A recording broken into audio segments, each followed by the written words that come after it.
Sa ilalim ng administrasyon ni Pangulong Marcos Jr., makakatiyak ang mamamayang Pilipino na ang 2026 budget ay tapat, masinop at tumutugon sa pangangailangan ng lahat.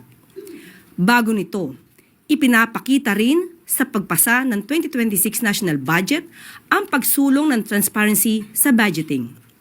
Dahil sa kauna-unahang pagkakataon at sa pagnanais ni Pangulong Marcos Jr., naka-livestream ang proceeding ng Bicameral Conference Committee upang maitaas ang tiwala at kumpiyansa ng publiko at mapalakas ang pananagutan sa paggastos ng pondo ng bayan.